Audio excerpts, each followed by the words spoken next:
Hi, my name is Mark Lancaster and I'm the Technical Director here at Zircon Blue.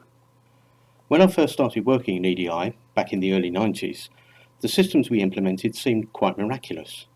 Imagine not having to rekey your customers' orders and sending invoices without printing anything.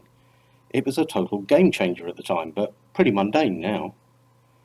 As time passed, technology improved and high-speed lines started to replace dial-up modems.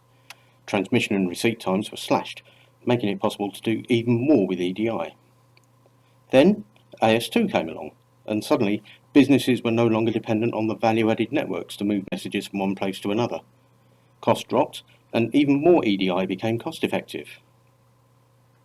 In recent years, the scope of EDI has changed radically.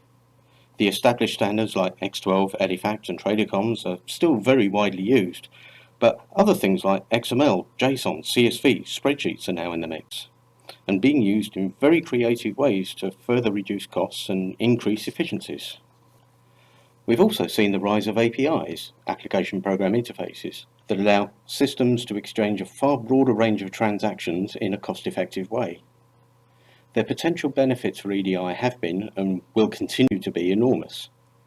The ways in which APIs can be used has expanded the overall scope of EDI into areas that couldn't have been imagined back in the 90s, and the resulting cost reductions have made EDI accessible to more and more businesses. Developments like this, and the possibilities they enable, make working in EDI continually challenging and rewarding, the goal of which is always to do more, do it better, and do it cheaper. In the early days of API development, the dominant technology was called SOAP, which stands for Simple Object Access Protocol.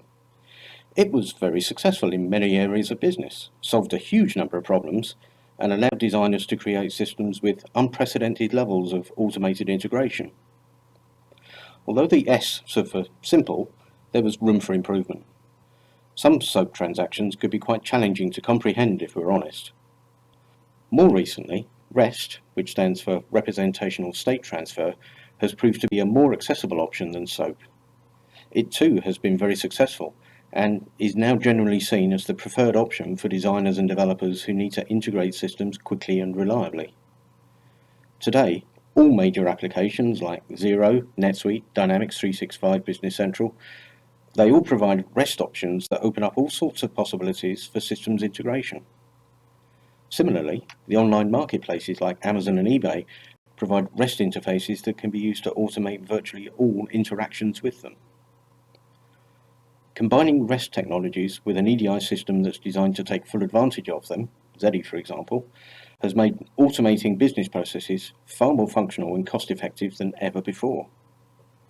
For the purposes of systems integration, APIs can be further divided into application APIs and marketplace APIs. Both of these are subjects of other videos, but in brief, an application API is used to interact with a system used by your business, such as an ERP, and a marketplace API is used to work with companies like Amazon, Shopify, and eBay. Increasingly, we've been working with a third category of API, those that are operated by your customers and suppliers. These partner APIs are used to connect your business systems with those used by your trading partners. A recent example is a motor manufacturer that imports raw materials from overseas. It needs to get PDFs of import documents from their forwarder and post them directly into their business system. To do this, they provide the forwarder with an API that allows its EDI system to automate the delivery of those PDFs. For more information, there are two other videos you might like to watch. The first talks about the use and benefits of application APIs, and the other discusses marketplace APIs. Thank you.